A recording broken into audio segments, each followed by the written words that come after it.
continuar falando sobre esse novo coração. E hoje, praticamente, o último sermão do mês. Depois, já no próxima quarta-feira, nós já estaremos aí no mês de novembro. Então, o que nós falamos sobre esse novo coração? Que Jesus, lá no Velho Testamento, nos prometeu um coração de carne. Por quê? Porque o pecado mudou a natureza do nosso coração. Nosso coração era duro. E, obviamente, você há de concordar comigo. Quando você não tinha Jesus, o seu coração era duro. Algumas características nessa primeira fase é importante você entender para o que eu vou falar hoje. De repente, a mente de Cristo. Já viu aquele filme, De Repente 40? Um filme com alguns atores bem famosos. Ela era novinha e acordou com 40 anos. E um outro filme tinha-se De Repente 20. Ela era com 40 e ficou com 20. É o inverso, né? Com o inverso. Tem sempre aí uma crônica do inverso, daquilo que era invertido. Obrigado, amado. Nós temos a necessidade de entender esse inverso do nosso comportamento. Na verdade, é este reverso. O que aconteceu quando você aceitou a Jesus? Tudo que você fazia quando você não era de Jesus, você parou de fazer. Porque quando você tinha um coração duro, você não conseguia medir as consequências da sua inconsequência.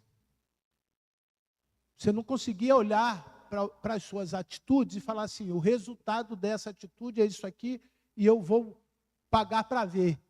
Não, você fazia e depois você pagava para ver. Agora não, agora com Jesus, o Espírito Santo te dá uma luz, te faz você entender o que você pode ou não fazer, porque ele não tirou o direito da gente pecar. Você continua pecador, mas agora o coração não está mais duro, é um coração de carne, pronto para receber Jesus. E quando você recebe Jesus, ele tira os sapatos dos seus pés, que foi o segundo sermão. Por quê? Porque quando eu era pecador, eu não tinha direção. Mas agora que eu tenho Jesus, o Senhor mudou a direção dos meus pés. Você tem uma direção. O que disse Jesus? Eu sou o caminho. Agora que eu estou no caminho, eu não estou mais perdido. Embora a gente tenha percebido, de uma maneira muito ampla, que muita gente está perdido perto de Jesus e tem muita gente longe de Jesus que está mais perto de Jesus do que pensa. Por quê? Onde habitou o pecado, superabundou a graça de Deus. Você precisa acreditar nisso. Todo mundo cabe em Jesus.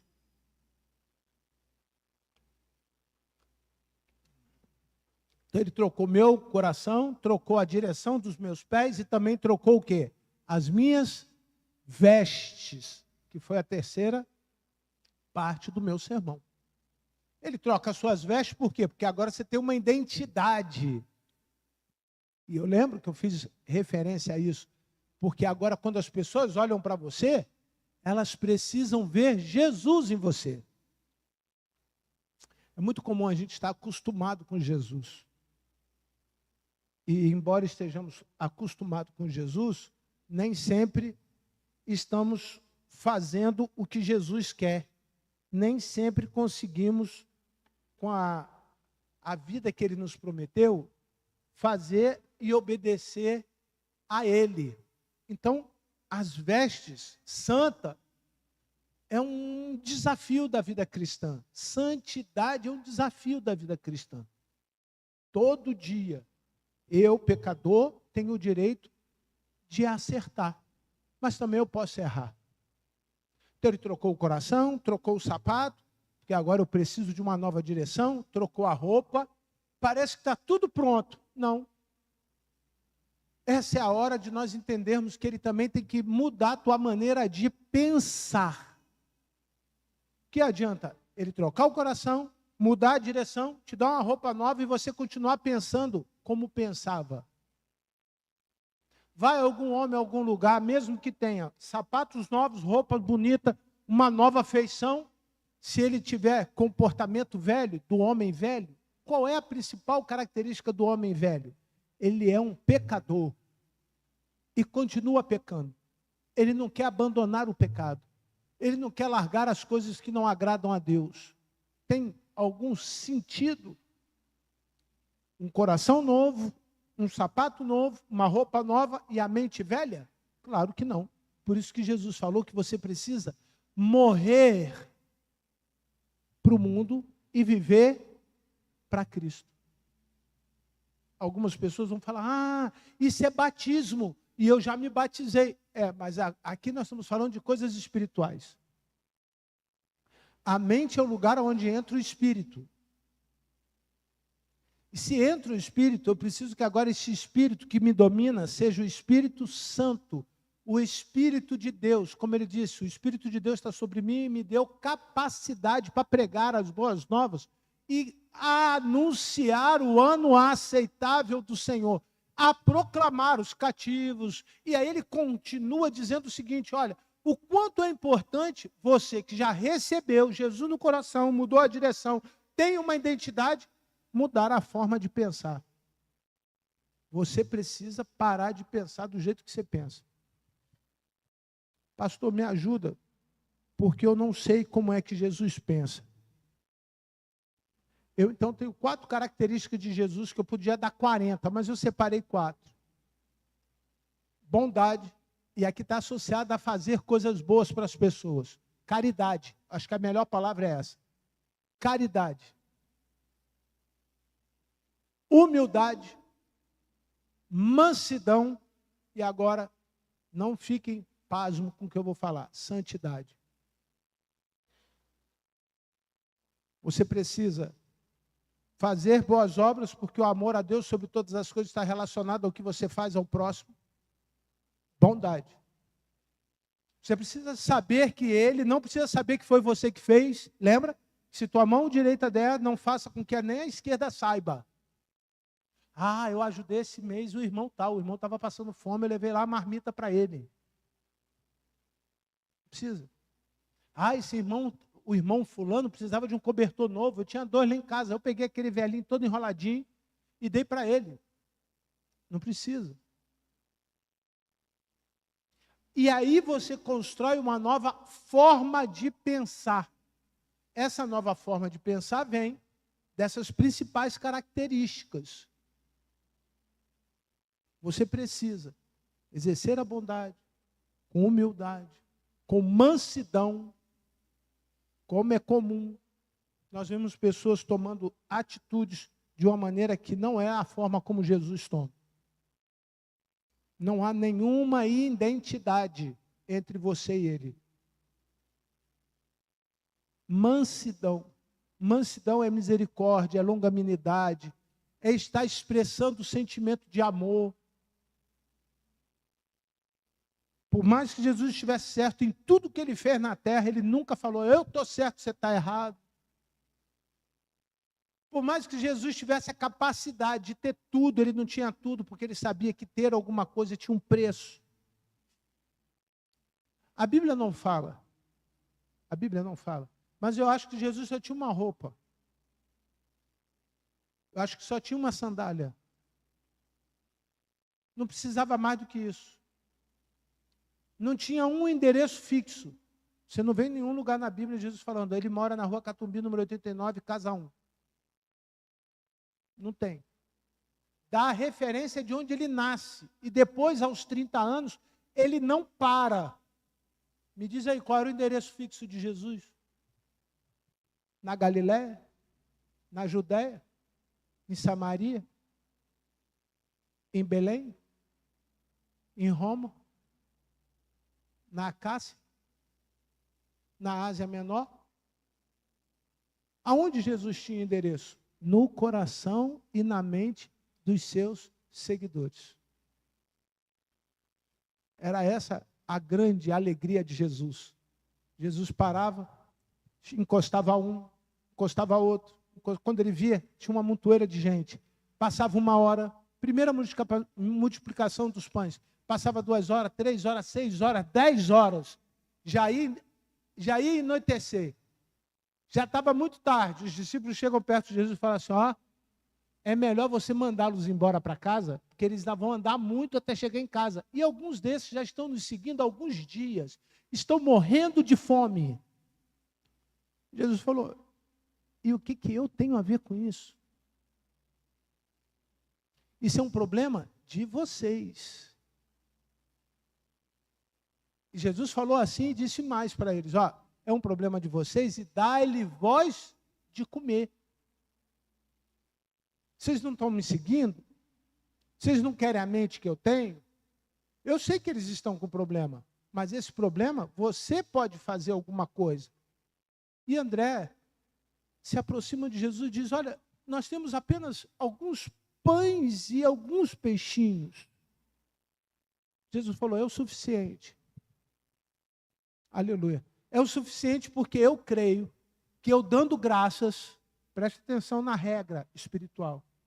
Necessidade, graça, aí vem o milagre. É nessa ordem, tá? É nessa ordem. Deus vê a minha necessidade, depois vê a minha graça. Uma certa ocasião, alguém me perguntou assim, seu Carlos, por que às vezes as pessoas acham que elas não merecem o amor de Deus?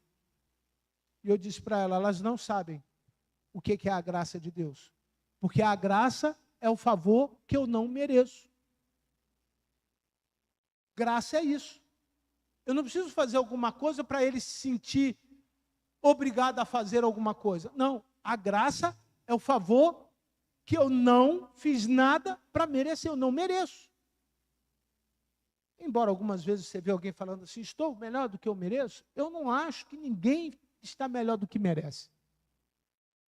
Você tem a justa medida da justiça de Deus. Essa vida que você tem é a vida que você quer ter.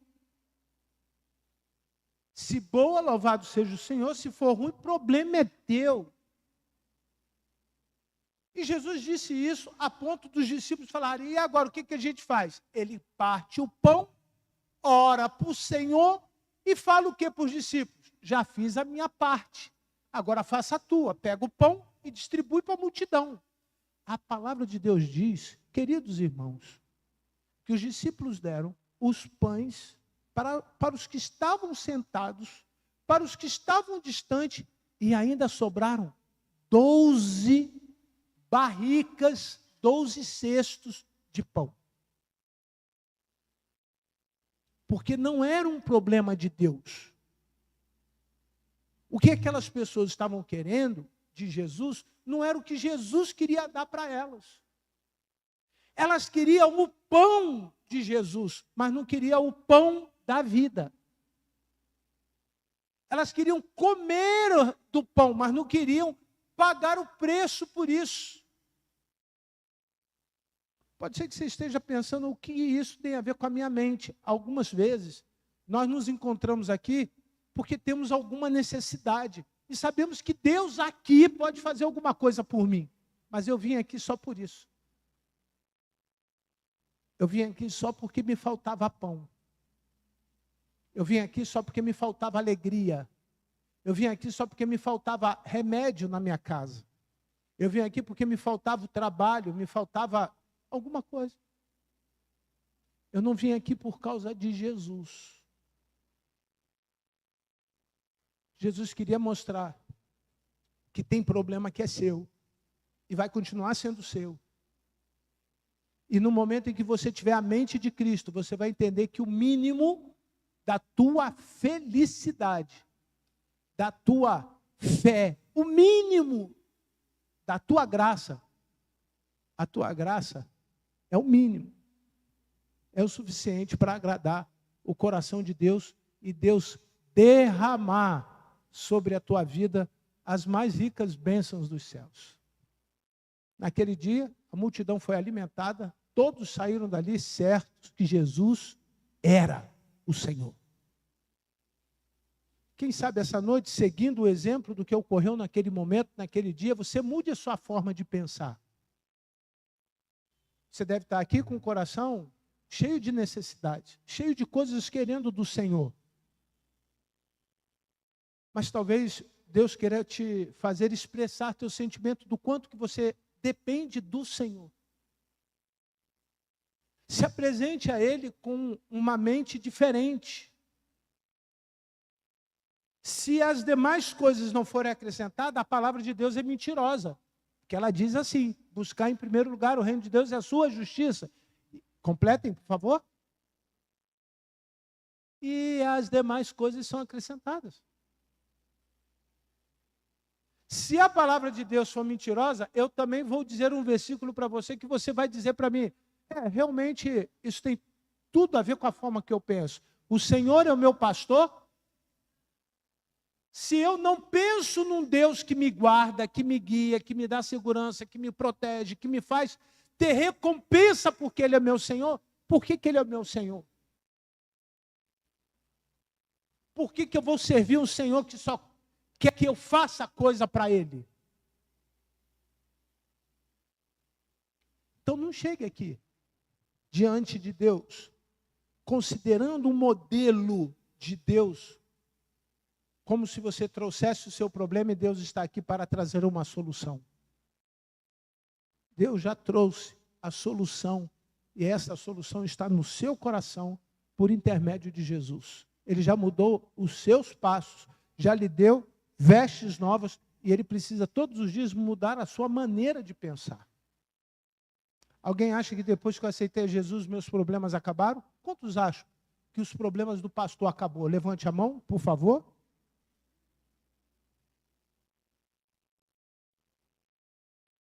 Graças a Deus que ninguém acha que os meus problemas acabaram. Por que não acabaram? Agora eu quero fazer essa pergunta para você. Você acha que aceitando a Jesus os seus problemas vai acabar? Não.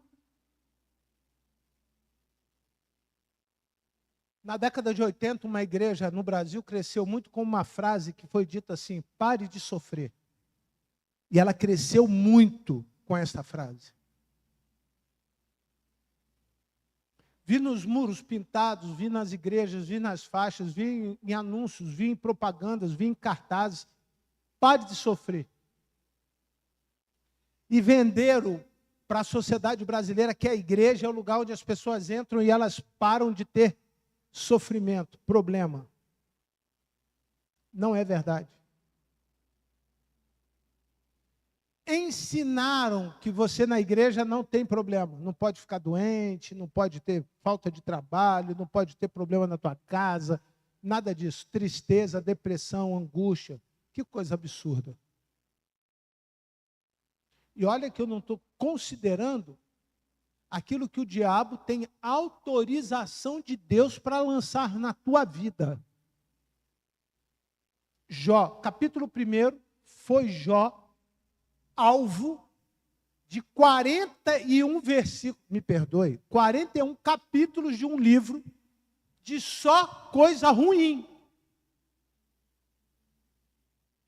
E tudo que aconteceu na vida de Jó, o primeiro capítulo diz que Satanás, andando pela terra, procurando um homem justo, foi até Deus e falou: posso provar que não há justiça na vida daquele homem? E Deus falou: pode. Posso, Senhor, fazer o que eu quiser na vida dele? Pode. Posso mandar doença, posso mandar falta de comida, posso tirar os seus bens, a sua família, a sua vaca, seus servos? Pode. Posso dar uma praga na terra e nenhum fruto mais vai dar na sua terra? Pode. Eu posso mexer na vida de Jó, na saúde de Jó? Pode. Foi autorizado. Mas antes de Satanás falar assim: e a sua alma? Deus falou: não, a alma de Jó, ou seja, a mente de Jó pertencia ao Senhor.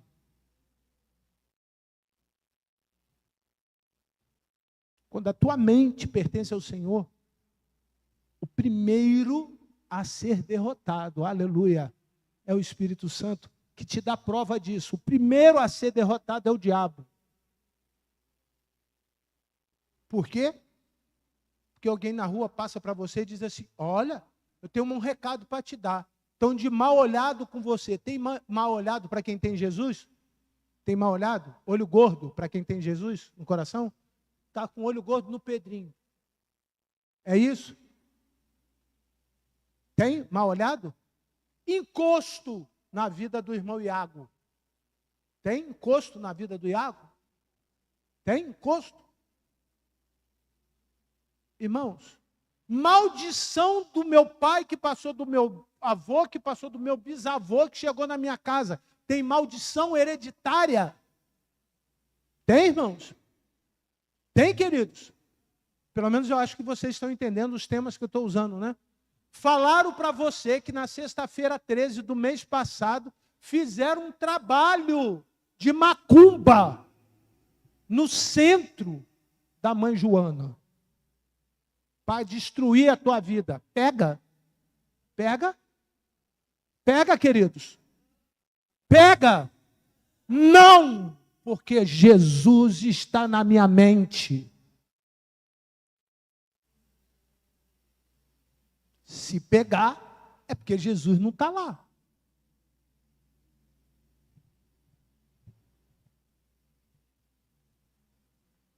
Tem gente correndo da responsabilidade de levar Jesus no coração. Mas quando você vê alguém oprimido, essa semana eu vi um oprimido, segunda-feira. O cara falou umas 3 vezes que queria morrer. Depois ele falou umas 3 vezes que queria se matar. Depois foi descer uma escada, caiu, virou o pé. Falou, coisa ruim. Aí chamou coisa ruim. Falei, olha. Em vez de você chamar Jesus, tu já falou, queria matar, queria morrer. Coisa ruim, botou o pé na frente, tu quase caiu. Quem não tem a mente de Cristo, o diabo faz uma coisa muito simples, que é confusão na tua cabeça.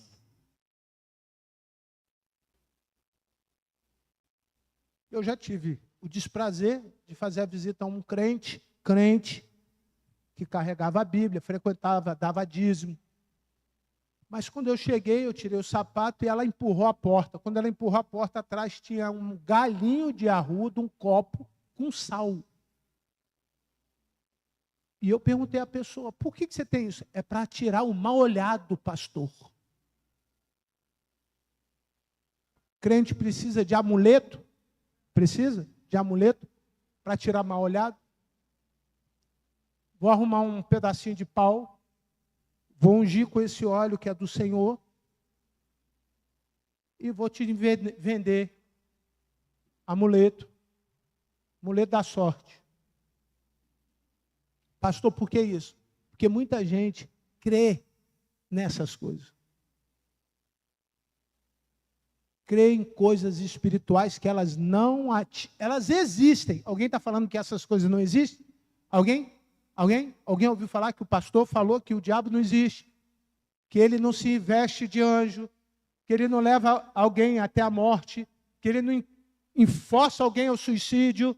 Que ele não faz alguém ficar deprimido? Alguém trazer problema, confusão? Alguém ouviu o pastor falar isso? Não.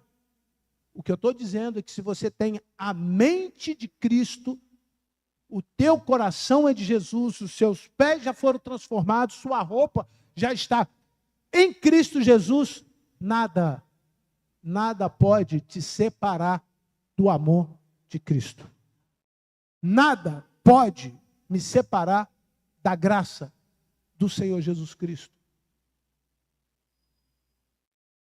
Você precisa pensar nisso.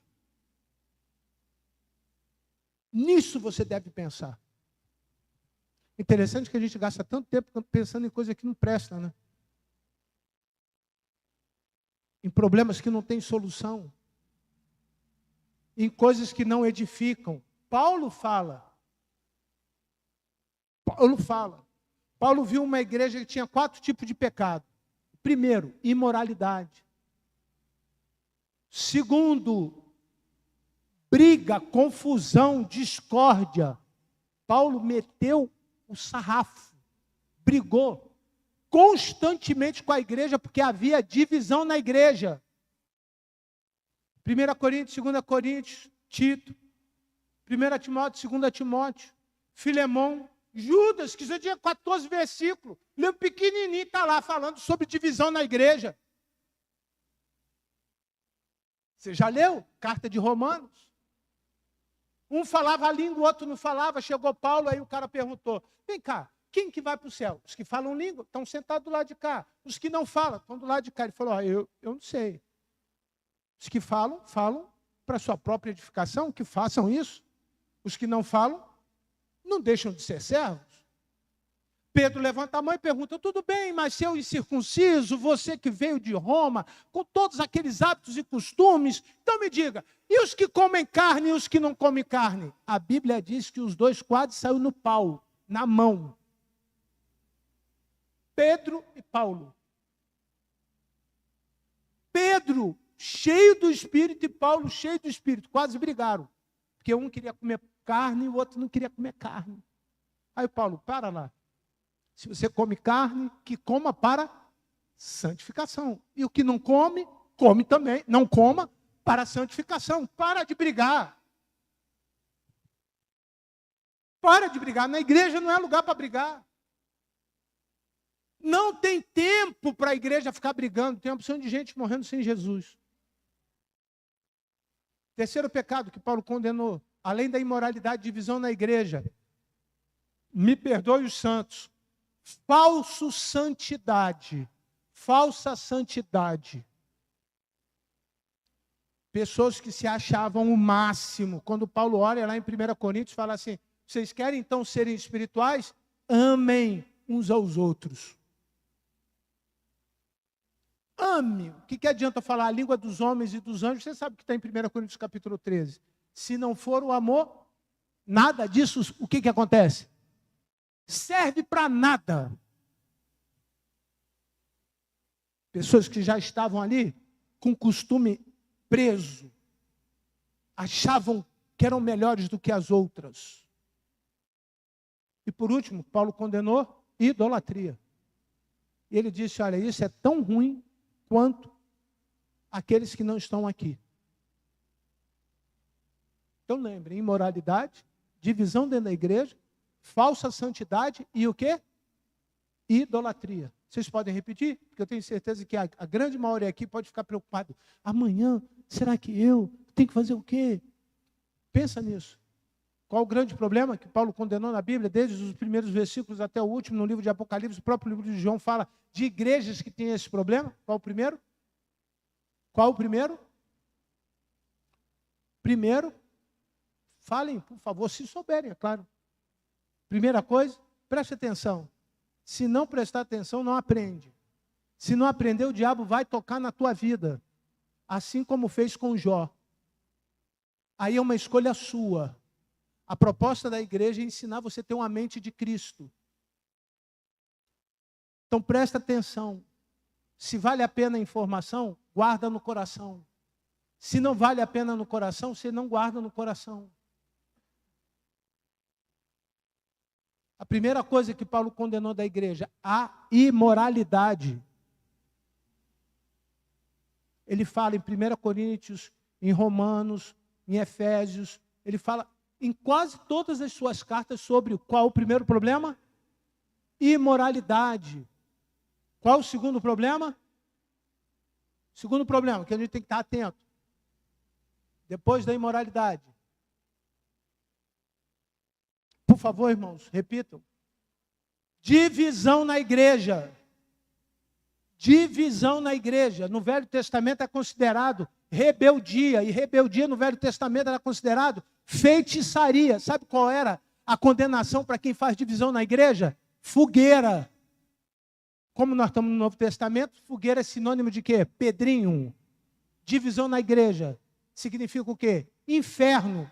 Eu não quero dizer que eu vou para o inferno por causa dele. Estou dizendo que se ele faz isso, ele vai viver uma vida de inferno. Quem causa divisão na igreja vive uma vida de inferno. Depois, terceiro, falsa santidade. Não adianta chegar aqui achando que eu acho que você não pecou, porque eu sei que você pecou. Agora, eu estou preocupado com o meu pecado. Lembra? Tire o sapato dos pés, porque a terra onde você está é o quê? Eu não posso sair tirando o sapato de ninguém, eu tenho que tirar o meu. E no momento que eu tiro o meu, eu mudo a minha direção. Esta foi a minha aliança com Deus. Se você tira o sapato que te levou para o pecado e botou o evangelho, que está lá no livro de Efésios, que a salvação é o sapato dos pés. Lembra do culto das crianças? Lembram? Aos que criticaram, lamento que não prestaram atenção em tudo aquilo que foi ensinado aqui, que foi maravilhoso. Leva o evangelho. Então, se eu tenho o evangelho, eu tenho uma nova direção para a minha vida. Então, qual é o primeiro pecado? Imoralidade. Precisa falar, né? Precisa falar. Qual é a segunda? Pecado? Divisão. Quem causa divisão na igreja, causa divisão em casa, no trabalho, na escola, em tudo que é lugar. Porque é um espírito ruim que toma posse do coração dessa pessoa. E o sentimento, ela achar que ela está certa, que é o pior de tudo, tá? É o pior de tudo. Você vai conversar com a pessoa fala assim, não é bem assim não, essa posição não foi isso que eu quis dizer. Quem causa divisão na igreja sabe muito bem que é muito ruim o estado emocional que ela causa no coletivo. Paulo falou em todas as cartas sobre isso. Aí dei como referência, até Judas, que tem 14 versículos, Paulo fala. Porque quem escreveu foi Judas, mas fez referência a Tito, a Timóteo. E tudo que Tito aprendeu e Timóteo aprendeu foram com quem? Foi com quem? Apóstolo Paulo. Ele era o exemplo, ele era o modelo. Aí, por último, qual é a quarta coisa? Imoralidade. Segundo, divisão. Terceira, falsa santidade. E terceiro, como que é? Idolatria. E as pessoas chegarem na igreja no período de Paulo e falar assim, Paulo, nós vamos seguir você. Sabe o que Paulo fala? A mim, não. Sigam a Cristo. Aí tinha uma galera que seguia Apolo. Lembra disso no livro de Atos? Lembra? Lembra? Todos lembram? Aí Paulo falou assim, que negócio é esse? Vocês estão brigando para seguir um, seguir o outro. Nós estamos todos aqui por uma causa. Qual era a causa deles estarem lá? Jesus. Se o que o irmão faz aqui der certo, é por conta da causa. Todos cooperaram para dar certo. Se der errado, todos somos responsáveis porque deu errado. Quer ver uma coisa que de vira e mexe? Eu ouço com muita alegria, pastor, que culto maravilhoso. Não fui eu que fiz o culto ficar maravilhoso, foi o Senhor. Foi o Senhor. Agora eu tive a cooperação de quem dirigiu, eu tive a cooperação de quem tocou, eu tive a cooperação de quem abriu a porta, eu tive a cooperação de quem ficou no projetor, no telão, tive a cooperação do irmão do som, eu tive a cooperação das irmãs que ficaram com a igreja, lá com as crianças. Eu tive a cooperação das pessoas para que tudo que acontecesse aqui fosse maravilhoso. Agora, se for ruim,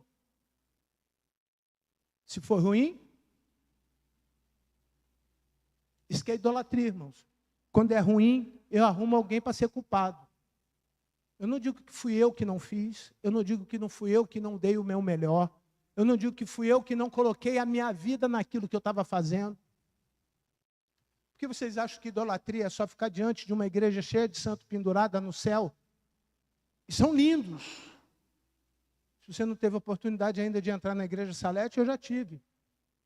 Ouro Preto, em 1998, nós viajamos Rio-Brasília e passamos uns 10 dias viajando, nós fomos em Ouro Preto. As grandes e as mais lindas igrejas católicas do mundo, feita por Aleijadinho.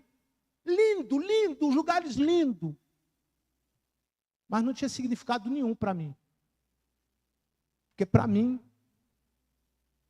o lugar onde eu devo adorar, deve chamar única e exclusiva a minha atenção, o Senhor Deus a quem eu devo me prostrar e adorar. Não quero servir mais nenhum outro Deus. Alguém lembra qual é a referência que eu estou citando agora? Quem foi que disse isso para o diabo? Lá no livro de Mateus, capítulo 4, quem foi que disse isso para o diabo? Se você se prostrar e se adorar, eu vou te dar tudo isso. Eu estou dando a resposta. Quem falou? Jesus. Olha qual foi a resposta de Jesus. Idolatria não, gente. Idolatria não. O próprio Jesus falou, não, eu só me prostro e adoro o Deus Todo-Poderoso, aquele que fez o céu e a terra, e que está nesta noite, neste lugar, me fazendo pensar de maneira diferente. Feche os seus olhos, ore ao Senhor, aproveite para pedir desculpa por uma porção de coisa que você fez hoje, e diga ao Senhor, Senhor, eu vou largar essa vida de imoralidade. Fofoca é imoralidade. Mentira, lascívia, pornografia, tudo isso faz parte de uma vida imoral. Adultério, prostituição, tudo isso faz parte de uma vida imoral.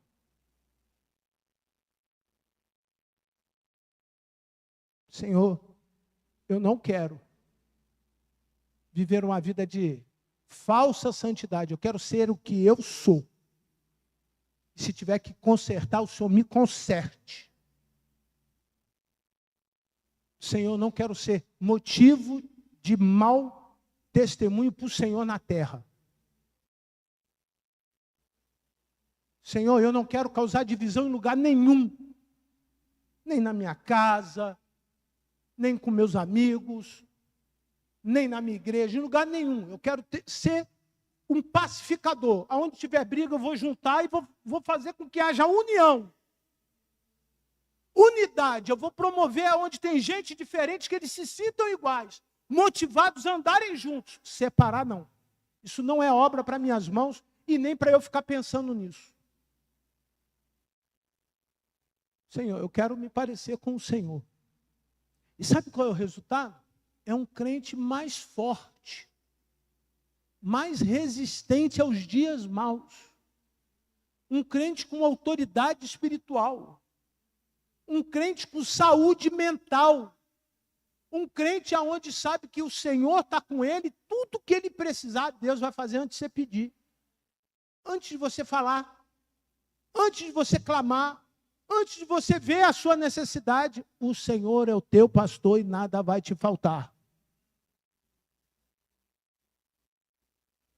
Ele precisa ser o Senhor que conduz a sua cabeça. O Espírito Santo me pede para fazer um comentário, mas eu queria que você olhasse para mim, rapidamente. Se você perguntar a uma pessoa que foi lá no centro de Macumba fazer a cabeça, ela raspa e fica num quarto trancado durante uma porção de dia. Sabe para quê? Para ela não esquecer o que ela estava fazendo. Ela só sai de lá quando ela tiver certeza que quem está na cabeça dela é o diabo. Pergunta quem já raspou a cabeça e fez, que você vai ver. Nada disso você precisa para ter o Espírito Santo em você. Basta você ter Jesus no coração e pedir a Ele para entrar na tua cabeça. Ele vai mudar a tua forma de pensar, tua forma de falar, tua forma de agir e tua forma de viver. Aí você para de sofrer. Aí você vai parar de sofrer. Ó, Deus mudou a minha forma de pensar, minha forma de agir, minha forma de andar e minha forma de viver. Qual é a forma que Ele me dá a partir de agora? A dele. A maneira dele. A forma dele. A mente de Jesus. Que o Espírito Santo te batize, irmão. Te dê autoridade espiritual para você entender essas coisas. Porque tais coisas só são discernidas espiritualmente. Pastor, aonde está tudo isso que o senhor falou na Bíblia? Porque senão é pretexto. Abra, por favor, aí. 1 Coríntios 2,16. Leia. 1 Coríntios 2,16. Apenas o versículo 16.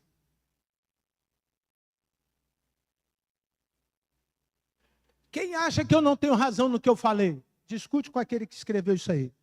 Pois quem conheceu a mente do Senhor para que possa instruir? Nós, porém, temos a mente de Cristo.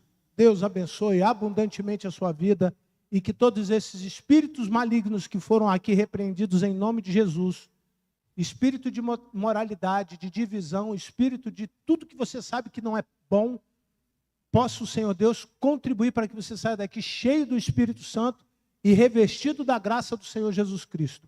Vamos orar e fechar os nossos olhos para que o Senhor nos faça entender que isso é uma responsabilidade nossa. Pai, muito obrigado, ó Deus, pela Tua palavra. Oxalá.